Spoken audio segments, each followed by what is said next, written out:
자기의 독특한 사고방식을 가지고 있습니다. 그 생각 때문에 이렇게도 행동하고 저렇게도 행동합니다. 사고방식이라는 것은 생각하는 방식이거든요. The way of thought예요. 그러니까 똑같은 걸 보고도 이렇게 생각할 수 있고 똑같은 걸 보고도 저렇게 생각할 수가 있습니다. 사람이 무엇을 어떻게 생각하느냐 대단히 중요한 것입니다. 개인적으로 뿐만 아니라 한 사회에도 어떤 사고방식을 형성하는 기본적인 틀이 있습니다. 우리 한국 같으면 나이가 드신 분들을 존중히 여겨야 된다. 그게 기본적인 틀이지요. 요즘은 잘 그게 지켜지지 않습니다만은. 그래서 지하철, 저도 한국에 가면은 특별히 꼭 약속을 지켜야 할, 시간을 지켜야 할 중요한 약속이면은 누가 차 태워준다고 그래도 제가 사용하고 꼭 지하철을 탑니다. 지하철을 잘 탑니다. 한국에 가면은 연구를 해가지고. 지하철을 타면 제일 시간이 정확하게 맞춰지거든요. 지하철을 타면은 젊은 학생이나 젊은이들이 앉아있다가 할머니 한 분이 나이가 들면 키가 더 적어지잖아요. 그러니까 작은 키에 그 손잡이를 잡느라고 까치발을 딛고 손잡이를 잡느라고 애를 써서 손을 뻗대가지고 계시는데 내가 보면 분명히 한번 쳐다봤어요. 그리고 나서는 눈 감고 자는 척하고 앉아있는데 그럼 주변에서 헛기침을 하기 시작하죠. 눈 뜨고 쳐다보라 이거죠. 앞에 누가 서 있는가. 그래도 그 학생이 끝까지 앉아있고 가면은 좀 성질 급한 나이 드신 분이 그 학생 좀 일어나지 그래 하고 얘기도 하지요. 근데 점점 이제 그런 모습도 보기가 어려워져 가요. 그러다가는 잘못하면 봉변당할 수 있는 사회가 되니까. 옛날 제가 어렸을 때에는 사고방식이, 한 사회의 사고방식이 나이 드신 분에게는 공경해야 된다 이런 사고방식이에요. 근데 지금의 사고방식은 내가 중심이 되는 거예요. 나 편하면 됐지, 내가 중요하지, 이런 사고방식을 갖는 거예요. 그러니까 사고방식은 늘 변합니다. 늘 변합니다. 한 사회의 문화적인 그런 요소에 의해서 사고방식이 늘 변하는데, 그럼 그리스도인들, 성도들의 사고방식은 어떻게 해야 되는가?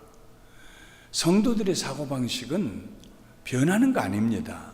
성도들의 사고방식을 형성하는 세 가지 중요한 요소들이 있습니다. 우리가 다 잘 아는 믿음과 사랑과 소망입니다.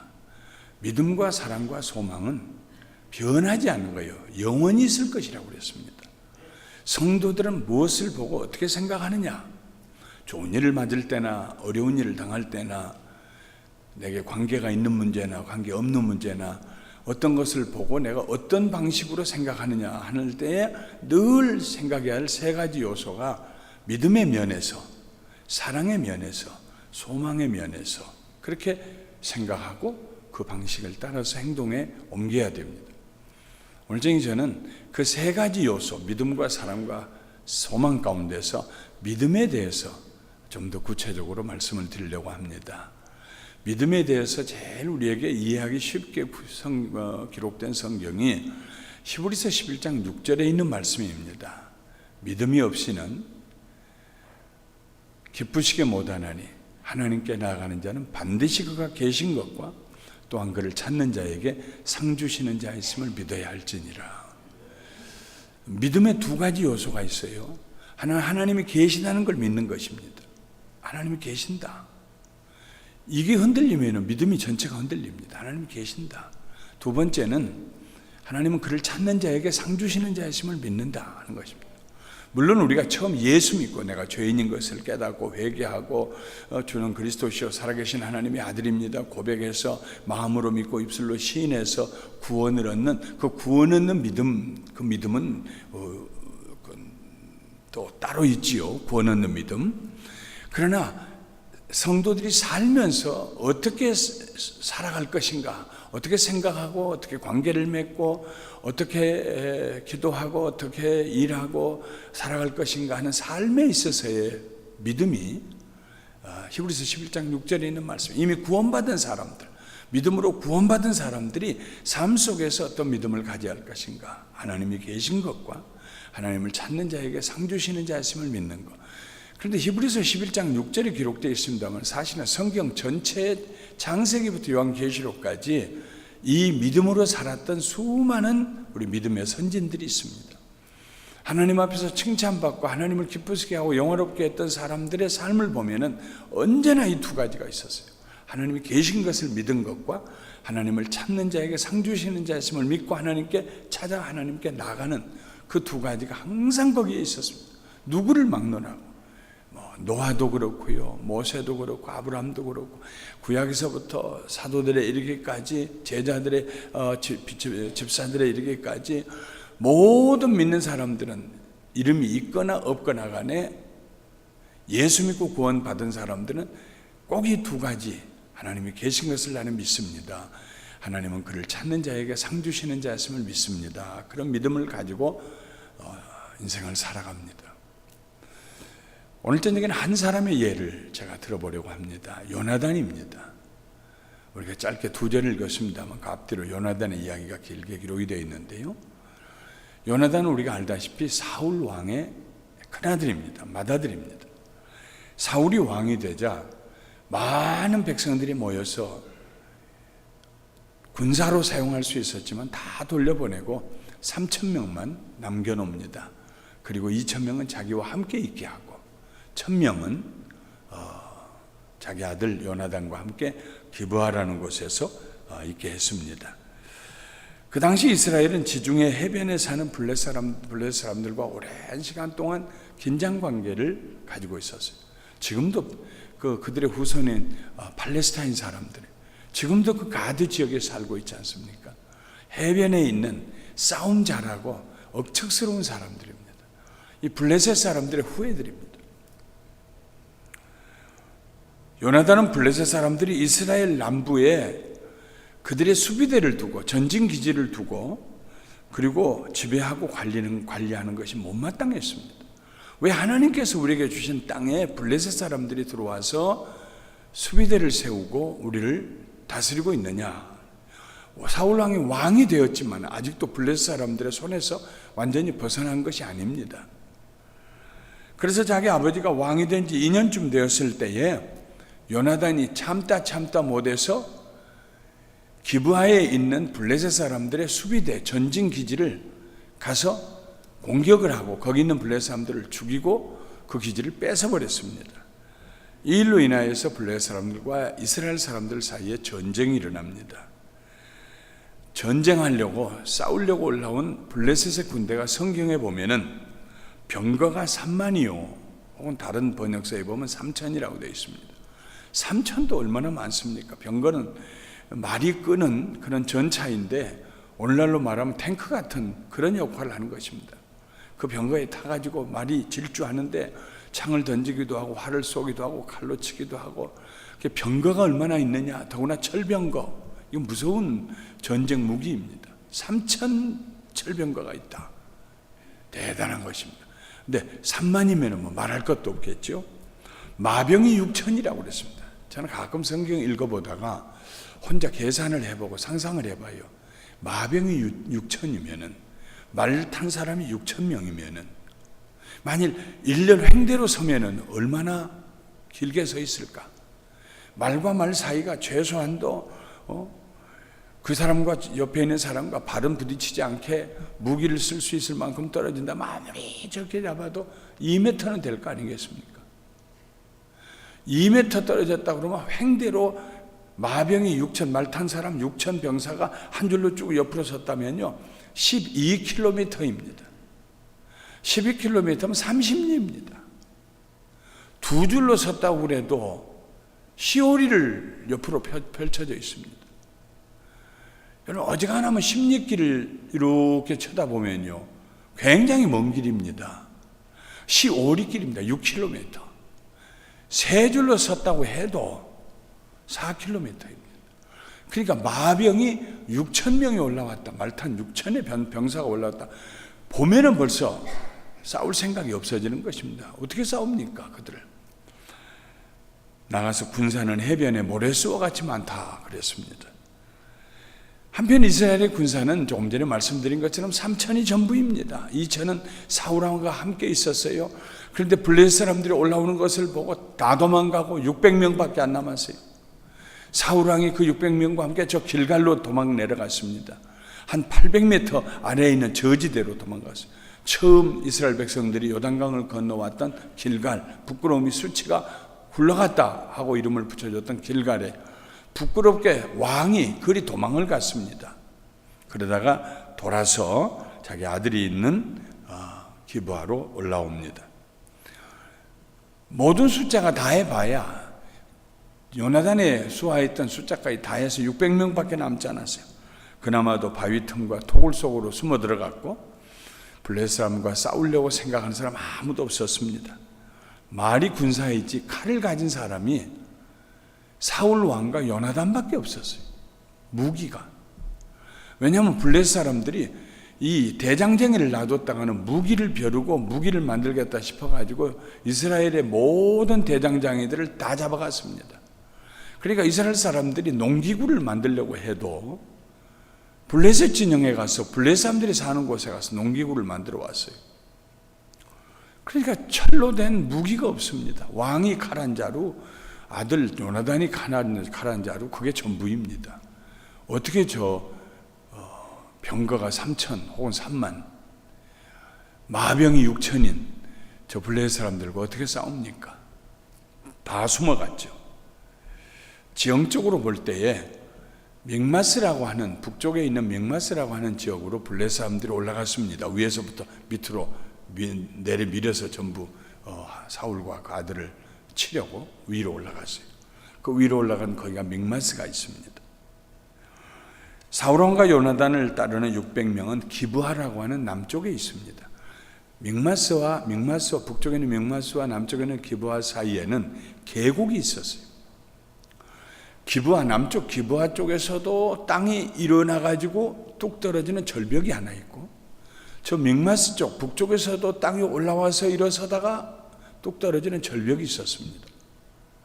아마도 지질학자들이 생각하면은 옛날에 거기가 하나의 산이었는데 지진이 나가지고 점점 틈이 벌어져서 그래서 절벽이 생기고 거기 계곡이 생겼을 것이다 하고 해석할 만한 그런 지형입니다. 그래서 그 믹마스 북쪽에 블레셋 사람들이 진을 치고 있고 남쪽에 블레셋 사람들의 진과 비교도 되지 아니하는 숨어있는 600여 명의 사울 왕과 그의 아들 요나단의 군대가 남쪽 기브아에 있습니다. 전쟁은 소강 상태에 들어가고 블레셋 사람들은 저 북쪽으로 또 동쪽으로 서쪽으로 떼를 지어 나가서 이스라엘 사람들을 약탈했습니다. 그들이 가서 약탈할 때 신사적으로 했겠습니까? 강간하고 죽이고 빼앗고 불지르고 그러지 않았겠습니까? 하루는 사울 왕의 아들 요나단이 자기 무기를 들고 있는 소년에게 이렇게 말했습니다. 우리가 이 할례 없는 자들의 부대에게로 건너가자. 우리들이 하나님 믿고 할례 받은 백성 아니냐? 저 블레셋 사람들 아무리 숫자가 많이 와도 할례 받지 않는 하나님과 상관이 없는 사람들이다. 이 말은 하나님 우리와 함께 계신다. 하나님께서 저들과 함께 계시지 않는다 하는 말입니다. 우리가 이 할례 없는 자들의 부대로 건너가자.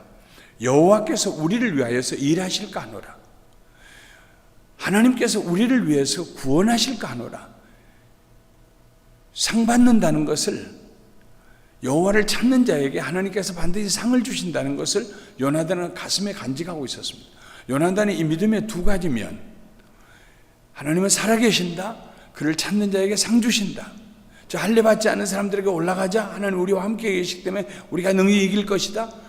그리고 우리가 올라가서 하나님 의지하고 올라가면 하나님께서 저들을 우리 손에 붙이실 것이다. 하나님을 찾으면 하나님 우리에게 상을 주실 것이다. 이 생각을 했습니다. 여호와의 구원은 사람의 많고 적음에 달리지 아니하였느니라. 저렇게 많이 있다고 전쟁 잘하는 거 아니다. 하나님이 우리와 함께 하시면 숫자가 적어도 우리가 이길 수 있다 하는 말씀입니다. 요나단은 하나님의 백성들이 숨어있는 것이 견딜 수 없었습니다. 부끄러운 일이고 수치스러운 일이고 답답했습니다. 하나님의 백성들이 왜 숨어있는가? 숨어야 될 사람들은 하나님의 백성이 아닌 저 할례 없는 저 블레셋 사람들이 숨어야지 하는 것입니다. 요나단은 아주 능동적이고 공격적이고 적극적인 사람이었습니다. 블레셋이 동족들을 약탈하고 있는데 그 약탈당하는 동족들의 신음소리와 울부짖는 소리가 귀에 들리는 것 같은데 무작정 숨어 있을 수가 없는 일이었습니다. 그렇다고 아버지한테 가서, 사울왕 아버지한테 가서 아버지 우리 싸우러 가십시다 해봤자 아버지가 갈 것 같지도 않고,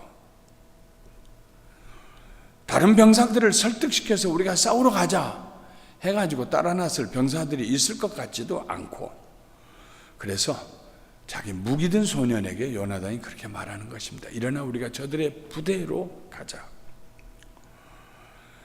자기의 의사를 들려주었더니 요나단의 말을 들은 병기든 소년이 같이 다녀서 생각이 닮았는지 이렇게 말했습니다.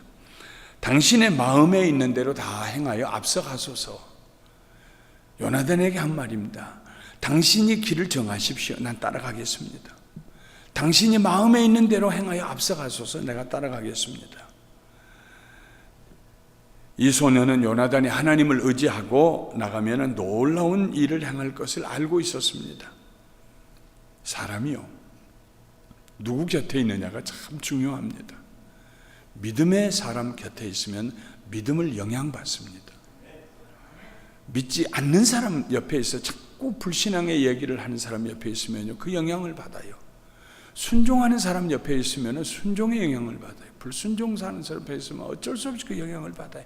처음 교회 나왔는데 옆에 자기를 데려왔던 사람이 찬송 부르는데 막 박수를 치고 찬송을 하면 자기도 뭣도 모르면서 따라해야 하던 것입니다.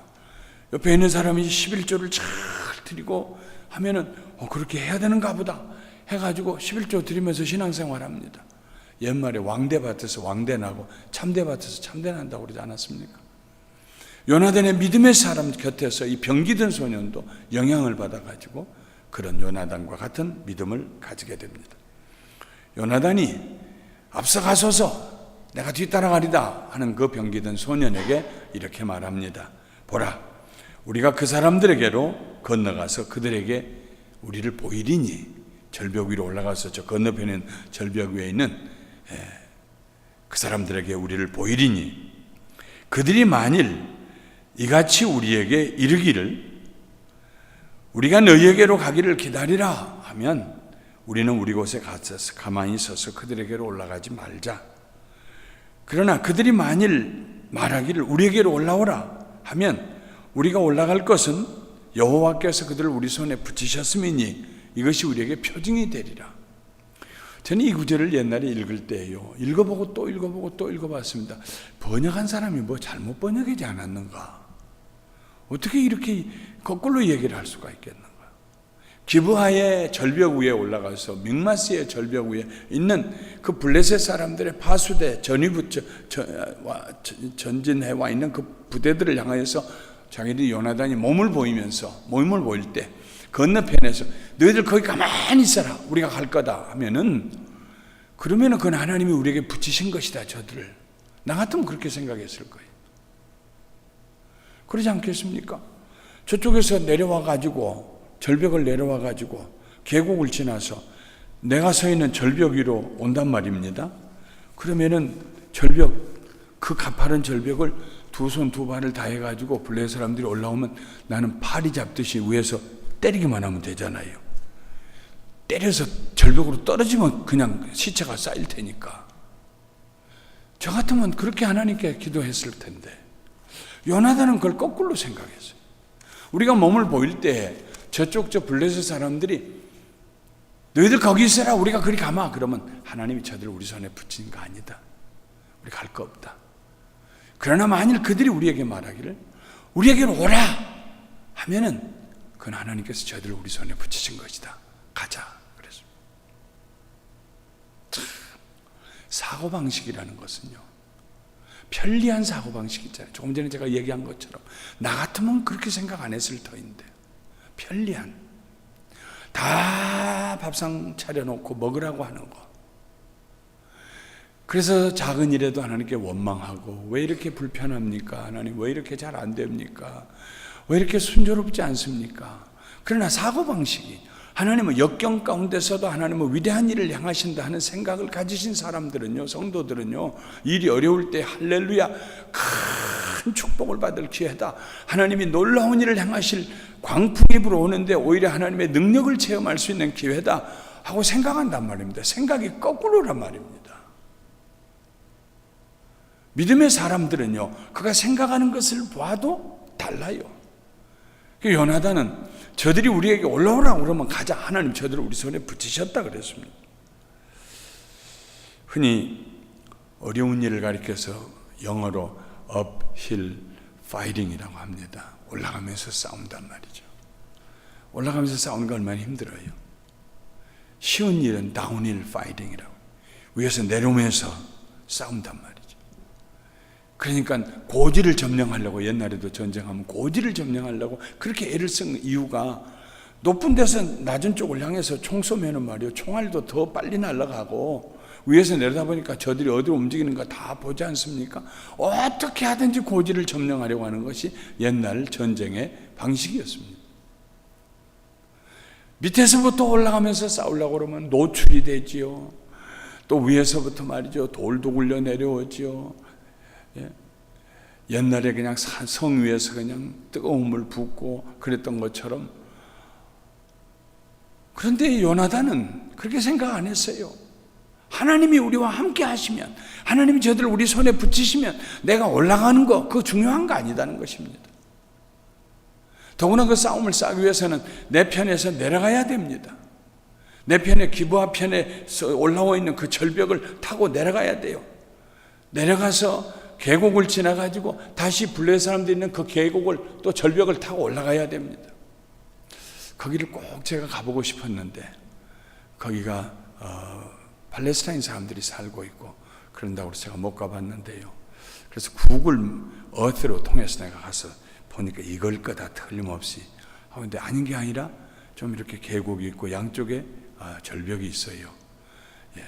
지금으로부터 3000년 전입니다.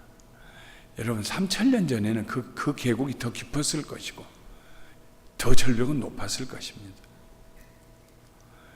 시간이 오래 지나면서 이스라엘에 가면은 가버나움 옆에요, 동쪽에 베세다라고 있어요. 예. 근데 그 베세다에 가보면 옛날에 그 배가 닿았던 곳이거든요, 거기까지, 갈릴리에. 그런데 지금은 그 베세다로부터 수백 미터를 내려가야 갈릴리 바다가 있습니다. 위에서부터 토사가 내려와 가지고 점점 갈릴리 바다가 아래쪽으로 움직여 간 것입니다. 옛날에 예수님 때는 거기는 배가 다녔을 거예요. 배가 거기까지 왔을 거예요, 베세다. 네. 그러니까 3000년 전에 지형하고 지금 지형하고 같다고 얘기할 수가 없는 것입니다. 공학자들이 땅을 파보면은요, 깊이 파보면은요, 성이 있고 그 위에 또 토사가 와서 또 묻히고, 또 점령만 하면 성을 전부 무너뜨려 가지고 전부 평지를 만들고 또 거기다 새 성을 짓고 그랬기 때문에 파고 들어가면 4000년 5000년 전에 문물이 거기에서 발견이 돼요. 세월이 지나면은 다 무거운 것은 가라앉게 돼요. 옛날 시골에 내려가서 시골 초가집에 앞에 그 대돌들 있잖아요. 쭉 대돌들 돌아다니면서 처마 밑에 낙수가 떨어지는 안쪽으로 물 안 들어오게. 그게 한 번은 한 20년 만에 제가 고향의 집을 한번 가봤더니, 어렸을 때는 그게 얼마나 높았는지 몰라 앉아가지고 낙수물 때려오는 거 보고 했는데, 물론 애가 어리고 키가 작아서 그랬지만은 그때는 한 이만큼 돌이 높았다고 생각했는데, 가보니까요, 흙 속에 거의 다 묻혔어요. 그게요. 무거운 건 어쩔 수 없이 가라앉게 됩니다. 날라오는 먼지나 흙가루에 자꾸 쌓여가지고 더 높아지죠. 그래, 그 당시에는 아마 더 절벽이 더 우람차고 계곡은 깊었을 것입니다. 마침내 요나단과 그의 무기를 든 소년이 남쪽 절벽 위에 모습을 드러냈습니다. 그것을 보고 블레셋 군사들이 말했습니다. 보라, 히브리 사람들이 그 숨었던 구멍에서 기어나왔다. 그동안에 안 보였는데, 며칠 내내 안 보였는데 갑자기 둘이 절벽 위에 서 있습니다. 그러니까 건너편 절벽 위에서 블레셋 군인들이, 보라, 히브리 사람들이 그 숨었던 구멍에서 기어나왔다. 얼마나 부끄러운 얘기입니까? 숨었던 구멍에서 기어나왔다. 그리고 요나단을 향해서 이렇게 소리쳤습니다. 우리에게로 올라오라. 우리가 너희에게 한 일을 보이리라. 다른 말로 하면 한 수를 가르쳐 주겠다 그 말이에요. 우리에게 올라오라. 우리가 너희에게 한 일을 보이리라. 그 말을 듣자마자 요나단이 하나님께서 저들을 우리 손에 붙이셨다 하고 생각했어요. 그의 기도에 하나님이 응답하신 징조로 받아들였습니다. 여러분, 요나단의 믿음이 얼마나 큽니까?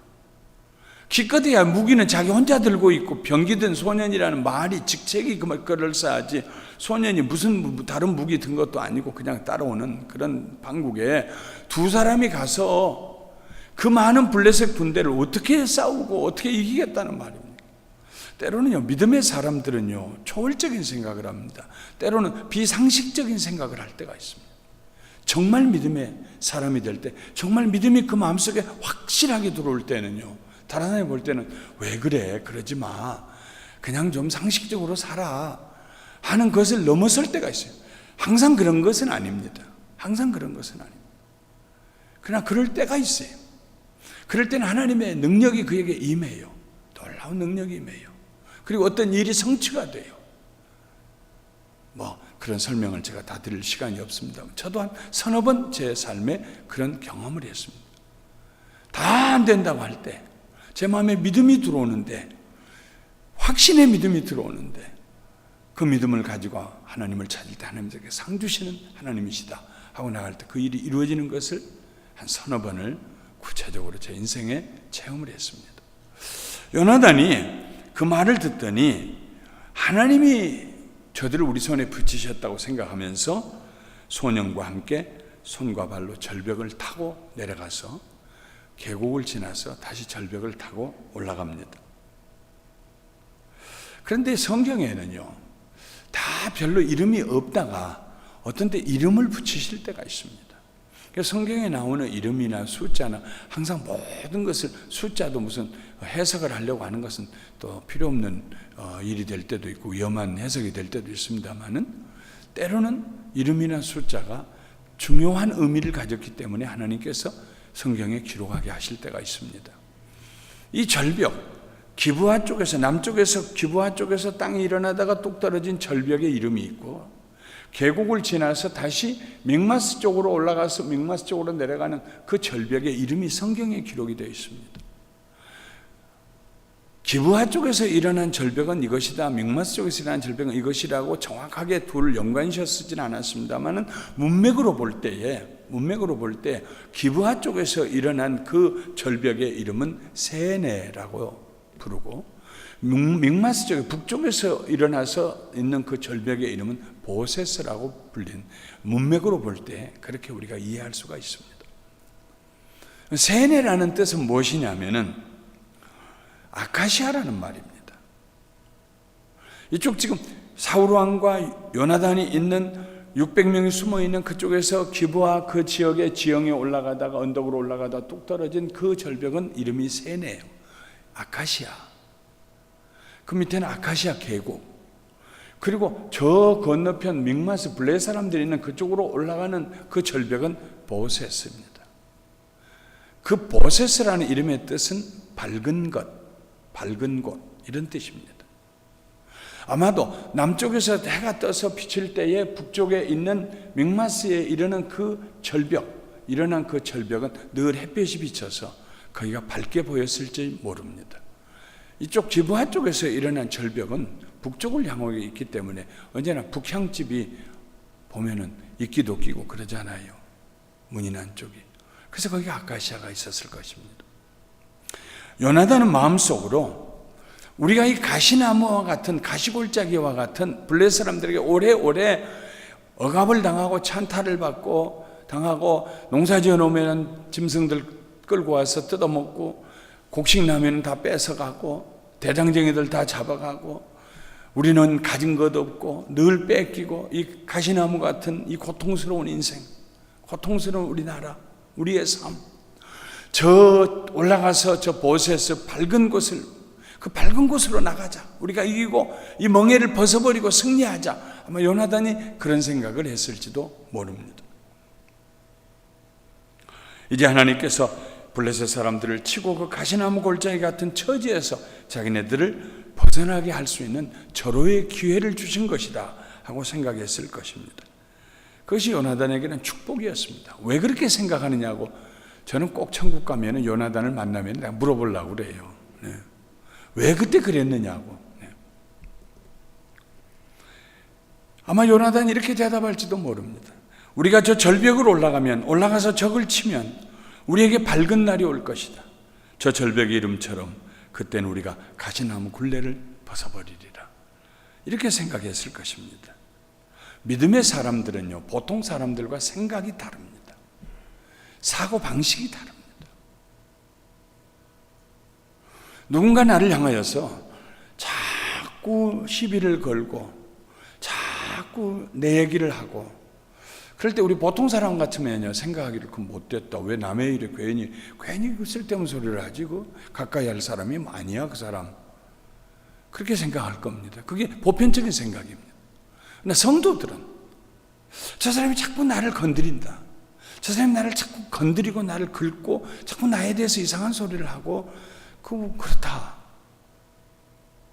아마도 하나님께서 나를 저 사람에게 만나게 하시고 저 사람의 얘기를 들어주고 저 사람을 내 벗으로 삼아서 저 사람에게 하나님의 평안을 주고 저 사람에게 하나님의 사랑을 전해야 될 그런 이유가 있어서 하나님이 허락하신 일인지도 모른다 하고 그 사람을 피해서 아이고 무서워서 피하나 더러워서 피하지 하고 피하고, 보통 사람들은 그렇게 하는데 성도들은, 하나님의 사람들은 아니야, 돌아서서 가서 만나고 집사님 나하고 식사 한번 할까? 식사 한번 대접해주고, 그 마음에 무슨 괴로움이 있길래 남을 자꾸 공격하는 얘기를 할까? 들어주고. 거꾸로 말이죠. 생각이 거꾸로 간다고요. 예수의 사람들은. 우리가 그렇다는 거 아닙니다. 하나님이 그러셨어요. 로마서 5장에 보면은 우리가 아직 연약할 때, 쓸모없을 때, 우리가 아직 죄인이었을 때, 우리가 하나님과 원수되었을 때 3번 때라는 말이 나옵니다. 어디에 연결되느냐 하면 하나님께서 그 아들을 우리를 위해서 대신 죽게 하셨다는 말씀에 연결이 됩니다. 언제 하나님께서 그 아들을 보내셔서 우리를 대신해서 죽게 하셨느냐 하면은 우리가 쓸모없을 때, 우리가 현행범으로 죄를 짓고 있을 때, 하나님을 향하여 주먹을 불끈 쥐고 원수 노릇하고 있을 때, 그때 하나님께서 그 아들을 보내셔서 우리 대신 죽게 하시고 우리를 찾아오셔서 그의 사랑을 확증시켜 주셨다 그랬습니다. 하나님의 사고방식, 하나님의 생각은요, 사람의 생각과 달라요. 그래서 이사야에 하나님께서 이사야를 통해서 하시면 너희 생각은 내 생각과 내 생각이 너희 생각과 다르다. 하늘이 땅에서 높은 것 같이 다르다 그랬습니다. 저주에 대한 저희 교회는 제가 조금 다른 데로 가도 용서하십시오. 지난 주일날 저희 교회 목사님 중에 한 분이 3종 경기, 3종 철인 3종 경기 선수인 분이 한 분 계세요. 3종 경기라는 것은 바다에서 3.8km를 수영을 하고 나와서 자전거를 타고, 사이클링이죠, 선수용 자전거를 타고 112마일, 180km를 산을, 봉우리를 넘어서면서 자전거를 타고, 그 180km를 자전거를 타고 나면은 180km면 450리입니다. 450리 자전거를 타고 나면은 다시 26.2마일 마라톤 풀코스를 다시 뛰는 것입니다. 그러니까 이게 보통 사람 못해서 철인만 한다, 철로 만든 사람 같은 사람에서 철인 경기라고 합니다. 영어로는 트라이애슬론이라고 말하는데, 한국에서 그 선수였어요. 그래서 4번이나 한국 대표 선수로 하와이 코나에서 2,000명, 전 세계에서 모여서 하는 2,000명 거기에 가서 4번이나 출전을 했던 그런 분입니다. 자기의 제일 좋은 기록은 10시간 22분. 네. 그냥 몇 등이나 했냐고 물어봤더니 500등 정도 했대요. 그러면서 하는 얘기가, 한국 사람들은 수영이 안 돼가지고 안 된다고. 자전거나 달리기는 그냥 따라가겠는데 수영에서 꼭 늦는다고. 그래서 처음에 하고 나면 2,000명 중에서 1,800등이나 1,900등 정도로 물에서 올라와 가지고 그 다음에는 이제 막 자전거 타고 잡고 달려서 잡아서 500등까지 한다. 그것도 대단한 거죠. 난 그건 뭔지 몰랐는데 한번 그분하고 같이 자전거 샵을 한번 갔는데 철인 3종 경기 옷을 착 입고 갔어요. 위에 옷을. 예. 그러니까 그 자전거 보이는 사람들이요, 그냥 얼마나 존경을 하는지요.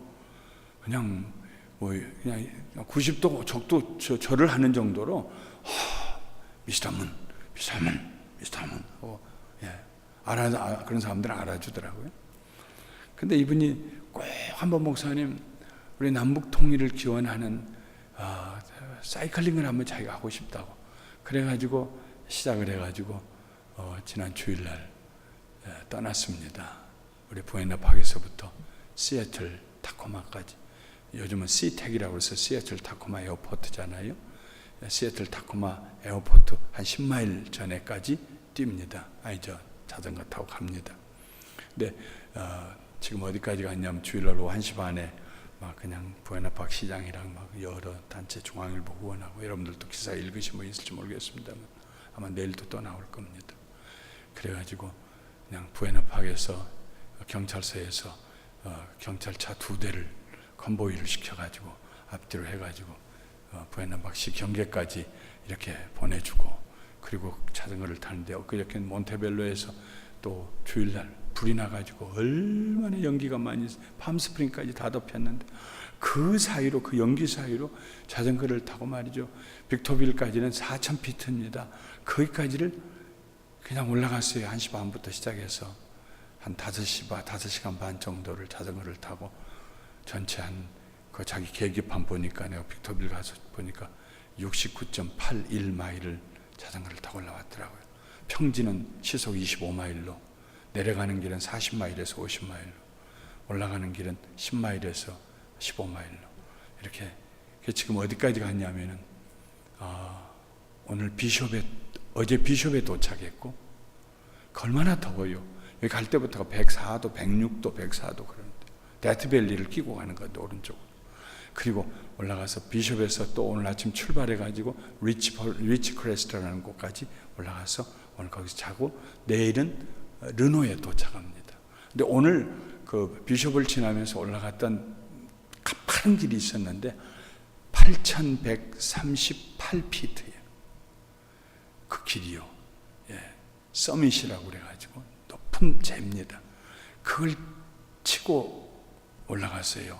4,000고지에서부터 8,000고지까지 4,000피트를 치고 올라가서 거기서 더 가가지고 오늘 자고 내일은 르노에 가고, 르노를 지나면 이제 정말 산중이 돼서 요스미티 그 북쪽에 있는 그 산맥을 타고 한 500마일을 거의 6,000, 7,000 고지를 봉우리를 타고 500마일을 가서 저 오레곤의 유진으로 떨어집니다. 유진에서 포틀랜드로 가고, 포틀랜드에서 타코마로 가는 1250마일 대장정이에요. 네.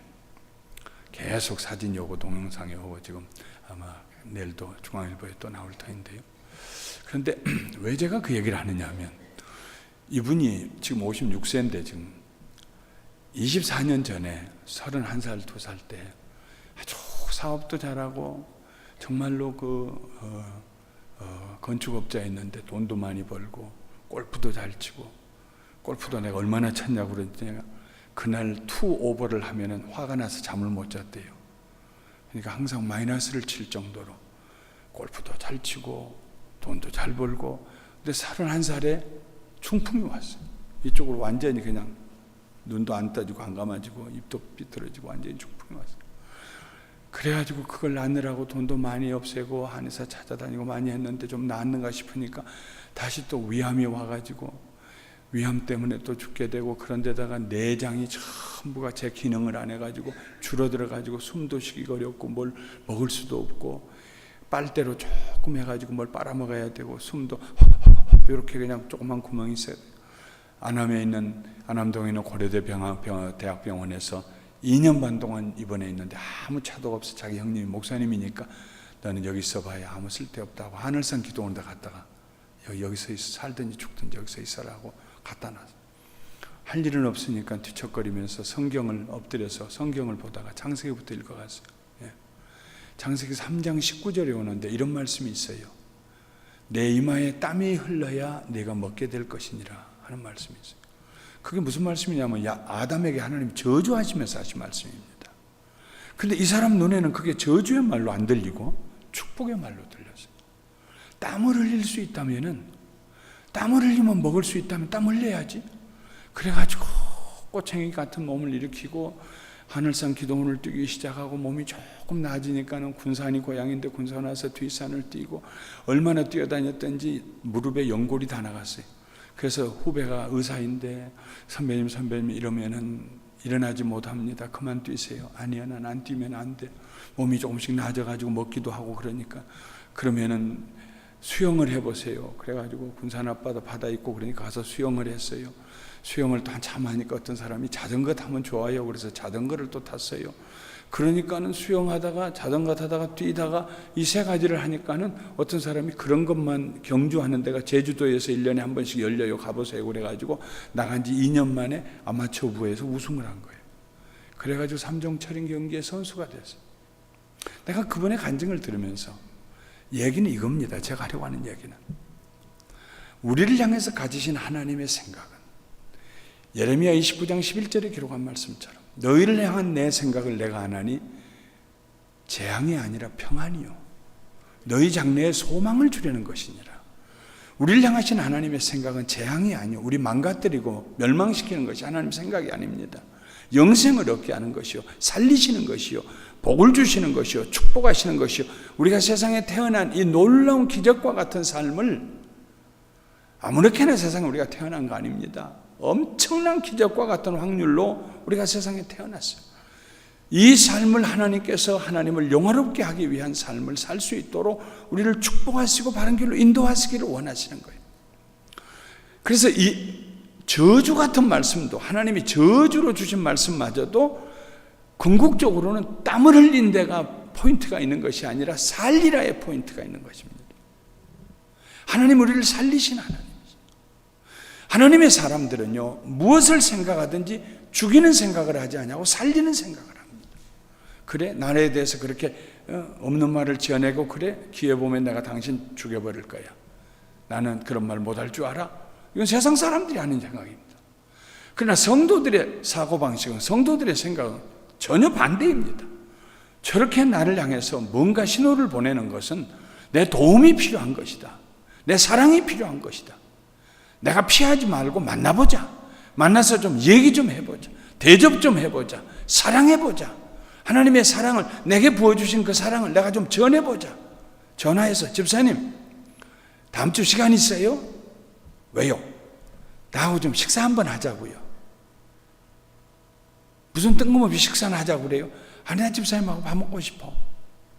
그래서 같이 식사하면서 안부를 묻고 자식들은 어떠냐고 내가 기도해 줄 일 있냐고 만나자고 그러니까는 왜 내 말 그렇게 하고 뒤로 돌아다니냐고 하고 따질 줄 알았는데 이런 방구 따지는 거 없이 사랑의 말을 하고 사랑의 교제를 하고 위에서 기도해 주고 자기 어려운 얘기를 하니까는 눈물을 흘리며 기도해 주고 성도들은요 사고방식이 생각하는 방식이 세상 사람들과 달라야 합니다. 하나님과 같은 스타일의 생각을 해야 돼요. 하나님의 생각은 재앙이 아닙니다. 죽이는 것이 아닙니다. 저주가 아닙니다. 살리는 것이요 소망이요 평안을 주려는 것입니다. 성도들은 하나님의 자녀로 우리가 거듭났기 때문에 하나님과 같은 생각을 하는 그런 자리에 들어가야 돼요. 요나단이 그런 사람이라고 제가 말씀드렸습니다. 요나단은 살아있는 믿음을 가지고 있었습니다. 하나님의 자녀들이 영적 전쟁에서 승리할 수 있는 놀라운 전략이 하나님의 도우심을 받으려고 하는 자세입니다. 내가 뭘 해보려는 게 아니고 하나님이 우리와 함께 하시면 하나님이 우리를 저 사람들을 우리에게 맡기시면 우리 손에 붙이시면 우리가 이길 것이다 하는 것입니다. 그리스도의 사람들은 문제를 피하여 숨어있는 연약한 사람들이 아닙니다. 비록 그 문제가 절벽같이 절망적일지라도 나는 하나님과 함께 올라가리라, 승리하리라. 하나님 나와 함께 하시면 반드시 이기고 승리하리라. 남을 꺾어 누르고 지배하려는 의미의 승리가 아닙니다. 섬기는 승리, 용서하는 승리, 동행하는 승리, 축복을 나누는 승리. 이런 사람은 절망의 절벽을 올라갑니다. 포기하지 않습니다.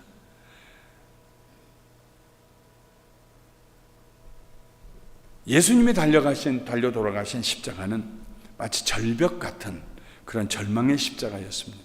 예수님 십자가에 달려 돌아가시고 난 다음에 무엇이 남습니까? 죽어버리면 끝이죠. 그건 절망의 절벽입니다. 예수님이 올라가셨어요. 죽으셨어요. 예수님의 마음에 소망을 가지고 있어요. 내가 내 목숨을 생대속 제물로 드리면은 많은 사람을 구원 얻게 할 것이다. 많은 사람의 죄를 짊어지고 내가 하나님의 심판을 받으면 하나님의 은혜가 사람들에게 쏟아지기 시작할 것이다. 그동안엔 죄로 인해서 하나님의 은혜가 임하지 못하였는데 내가 십자가 위에서 하나님의 심판을 받고 사람들의 죄를 짊어지고 죽으면 통로가 뚫려서, 은혜의 통로가 뚫려서 하나님의 은혜가 인류에게 임하게 될 것이다. 이런 소망을 예수님이 가지셨기 때문에 절망의 십자가에 올라가신 것입니다. 그 절벽으로 올라가신 것입니다. 예수님은 죽으려고 올라가셨는데 망하고 끝나려고 가신 것이 아니라 시작하려고 올라가신 것입니다.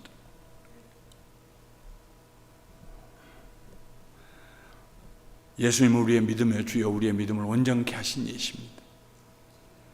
믿음의 주여 또 온전케 하신 이인 예수를 바라보자 저는 그 앞에 있는 즐거움을 위하여 십자가를 참으사 부끄러움을 개의치 아니하시더니 하나님 보좌 우편에 앉으셨다 했습니다. 요나는 지금 절벽으로 올라갑니다. 혼자 올라가겠습니까? 하나님 의지하며 올라갑니다.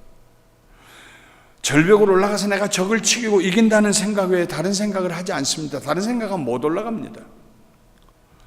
그리고 결과는 요나단의 믿음대로 되었습니다. 성경에 보면 요나단이 절벽으로 올라가서 블레셋 사람들을 쳐서 이깁니다. 요나단과 그 소년이 반일경 지단 안에서 죽인 자가 20명이나 되었습니다. 반일경이라는 말은 소 2마리로 반나절 동안 논을 갈 수 있는 그런 넓이를 의미합니다.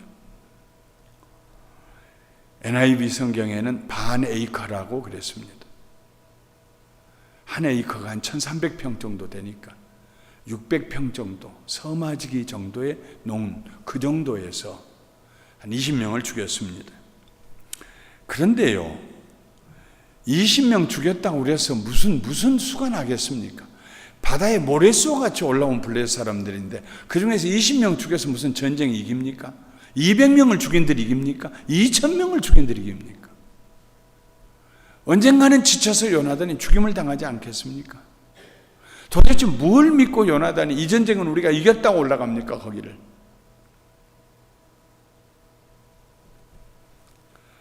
그런데 다음에 읽어보십시오. 집에 가서 15절 마지막에 보면은 그곳에 큰 떨림이 있었더라고 기록되어 있습니다. 큰 떨림이 있었더라.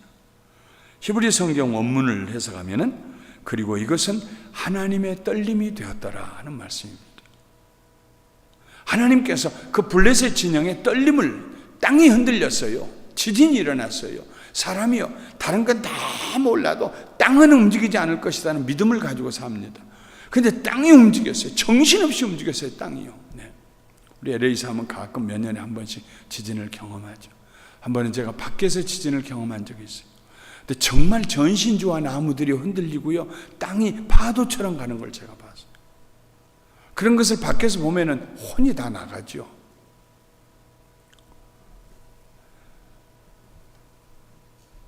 하나님께서 그 지역에 떨림을 주니까 블레셋 사람들이 막 싸울 생각을 엄두를 못 냈어요. 막 정신이 혼비백산했습니다.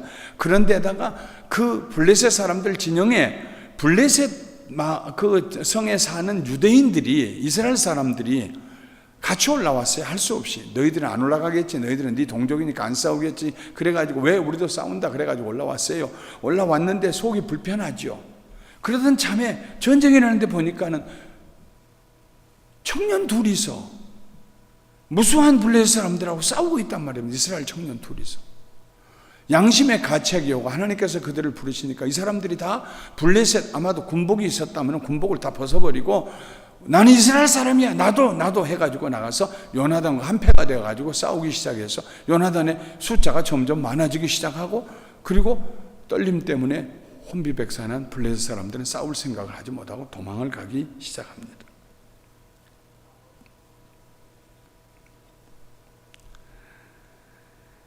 숨어있던 사울왕과 600명의 군사들도 뒤이어 같이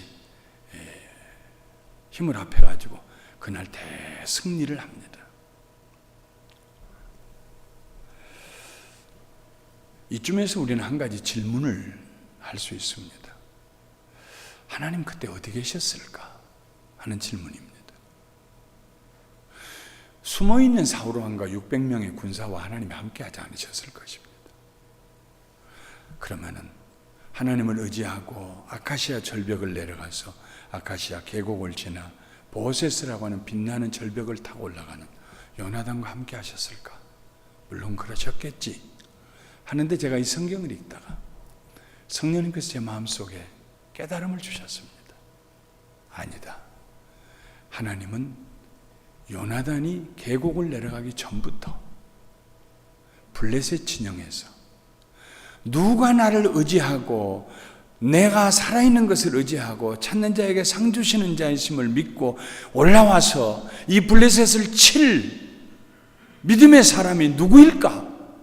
하나님께서 블레셋에 지내서 이미 그들을 치기로 작정하시고 믿음의 사람을 기다리고 계셨을 것이다.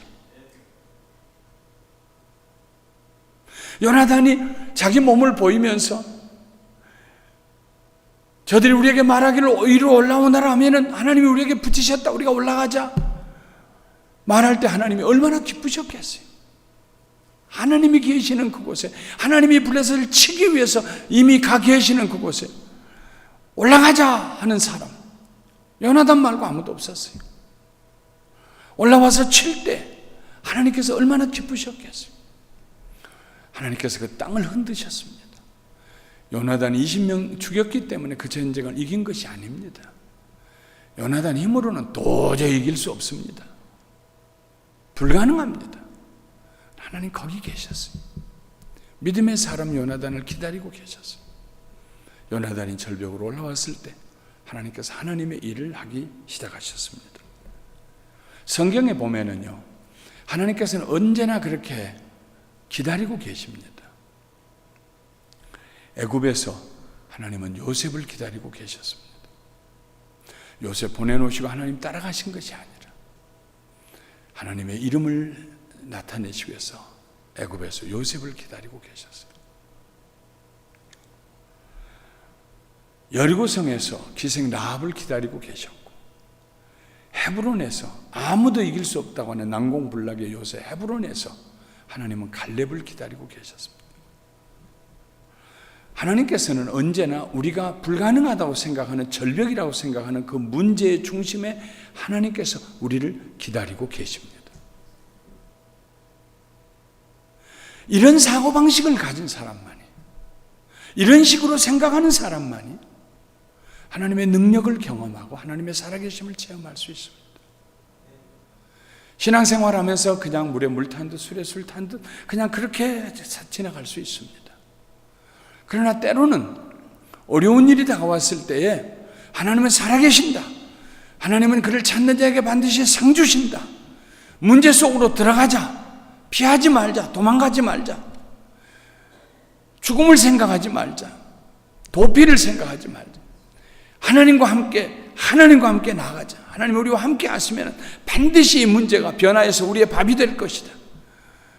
이런 믿음을 가진 사람, 이런 사고방식을 하는 사람, 이런 생각을 이런 식으로 가진 사람, 그 사람을 하나님 지금도 기다리고 계신다 하는 말씀입니다.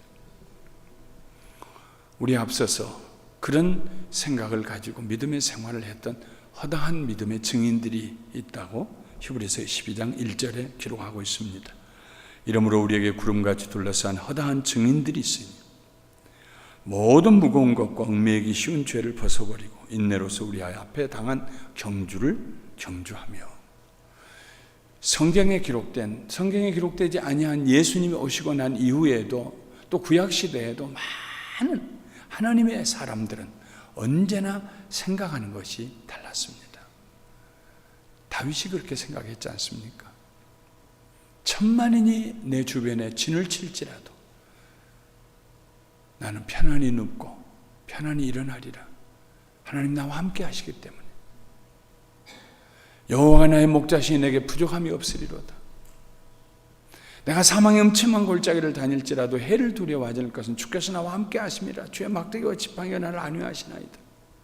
주께서 내 머리에 기름을 바르시고 원수의 목전에 상을 베푸시고 내 잔이 넘치나이다. 늘 생각이요. 오늘 제가 드리려고 하는 말씀의 핵심은 이것입니다. 이제 말씀을 마치겠습니다. 우리들의 생각이 믿음에서 나와야 합니다. 구원받은 성도들이 하나님의 은혜를 체험하는 믿음을 가지고 가야 되는데 하나님은 살아계신다. 여러분 믿으시죠? 하나님 살아계십니다. 한번 아멘 해보십시다. 하나님 살아계신 거 믿으시면 아멘 해보십시다. 더 크게 한번 아멘 해보십시다.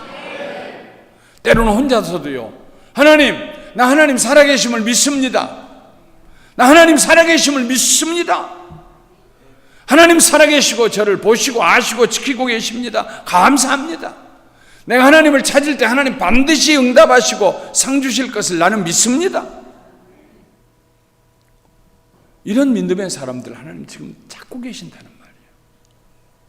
제 아내가 50대 초반에 아마 50대 중반 좀 됐을까, 초반 중반 그 어느 때겠죠. 갑자기 누워서 일어날 생각을 하잖아요. 그러면서 그냥 죽을 것 같다고, 나 죽을 것 같다고, 나 죽으면은 너무 오래 기다리지 말고 일찍 장가가라고. 무슨 소리 하냐 안 하고. 근데 한 2년 동안을요, 그냥 밥에 뭐 하고 나면은 그냥 눕는 것이 일이에요. 몰랐지요. 그게 갱년기라는 걸. 우리 남자들이 좀 몰라요. 좀 이게 둔해가지고요. 예. 이 갱년기가 오니까, 이게 심하게 오니까는 정말 일어날 기운이 없어. 한 2년 동안요. 정말 죽음만 생각하는 거예요. 나 죽을 거야. 여보, 나 곧 죽을 거야. 우리 집안에 오래 사신 분 없어. 하면서, 근데 어느 날 보니까 안 보던 것이 보여요. 냉장고 앞에도 크게 뭐가 하나 종이가 있고, 경대 앞에도 하나 크게 있고, 화장실에 가도 하나가 있고, 거기 뭐라고 써있냐면, 내가 산자의 땅에 있으며 하나님의 은혜 볼 것을 믿었도다 하는 글을 크게 써가지고 냉장고 앞에도 붙여놓고 여기도 붙여놓고 여기도 붙여놨어요. 그러니까 생각이 나 죽을 거야 하는 생각에서 바꿔진 겁니다. 나 살 거야로. 그러더니 일어나더라고요. 내가 그걸 보면서 하나님의 말씀은 능력이 있구나. 시편 아마 27편의 말씀일 겁니다. 그게. 시편에 있는 말씀을 한 구절을 탁 붙여놓고 계속 그 말씀을 보고 읽고 외우고 말하고, 내가 산자의 땅에 있다. 나는 죽은 자의 땅에 있는 게 아니라 난 산자의 땅에 있으며 산자의 땅에 있으며. 그러더니 정말 갱년기를 깨끗하게 졸업을 하고 났더라고. 물론 그 뒤로 하프레시 오면 부채질은 자주 오래 했습니다만은, 예, 갱년기 때문에 나 죽겠다는 말 한마디도 안 했어요. 아이고,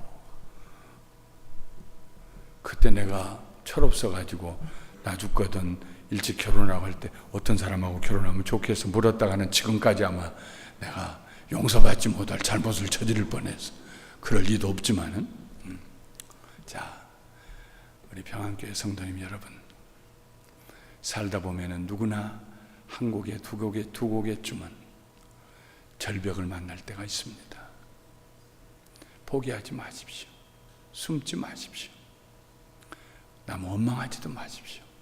원망해가지고 문제 해결되는 법 없습니다.